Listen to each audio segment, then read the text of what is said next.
Karibu kwenye habari za ulimwengu. Korea Kaskazini chini ya uongozi wa Kim Jong-un imeendelea kutoa onyo kali kwa dunia kuwa programu yake ya silaha za nyuklia haiwezi kusitishwa, ikisisitiza kuwa ni silaha muhimu ya kujilinda na kudumisha ushawishi wake kimataifa. Katika hotuba yake ya hivi karibuni, Kim Jong-un alisisitiza kuwa juhudi za mataifa ya magharibi kudhibiti uwezo wa nyuklia wa taifa lake ni upendeleo na ni kuingilia masuala ya ndani ya Korea Kaskazini. Kauli hiyo imekuja wakati mvutano wa kimataifa ukiendelea kuongezeka, huku Korea Kaskazini ikionekana kuwa upande wa nguvu unaojiandaa kimsingi katika mzozo wa dunia.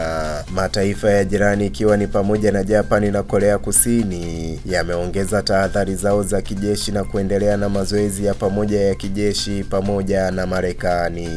Marekani imeeleza wazi kuwa hatimaye itachukua hatua stahiki kulinda maslahi yake na washirika wake, huku ikizingatia uwezekano wa kutumia mbinu za kijeshi iwapo itahitajika. Wachambuzi wa masuala ya kimataifa wanaonya kuwa misimamo hii inaweza kuongeza hatari ya migogoro isiyokuwa na utabiri, hasa iwapo silaha za nyuklia zitatumika kama tishio la moja kwa moja.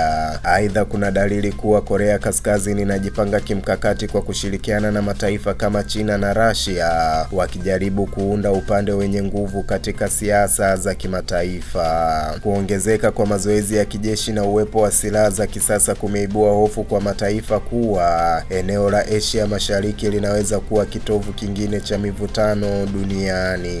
Shirika la Umoja wa Mataifa na mashirika ya kimataifa ya usalama yameendelea kutoa tahadhari kwa Korea Kaskazini, wakisisitiza umuhimu wa kushiriki mazungumzo ya dhati ili kuzuia mzozo wa kimataifa. Wakati huo huo, raia wa Korea Kaskazini wanakabiliwa na hali ya wasiwasi mkubwa, huku serikali ikiendelea kutumia propaganda na onyo la tishio la nyuklia kama njia ya kudumisha kudhibiti hali ya ndani ya nchi. Mchambuzi mmoja wa masuala ya nyuklia alisema kuwa misimamo ya Korea Kaskazini ni ishara ya kuendelea kudumisha ushawishi wake katika eneo hilo, huku ikitumia nguvu za silaha kama chombo cha siasa. Kwa ujumla, hatua za Korea Kaskazini kuendelea na silaha zake za nyuklia zinaashiria hatari kubwa ya mgogoro wa kimataifa, huku dunia ikisalia kuwa na tahadhari kubwa zaidi na kuangalia jinsi pande mbalimbali zinavyoshughulikia hali hii yenye hatari kubwa zaidi. Mimi ni Isaac Samuel na hii ni Vision TV.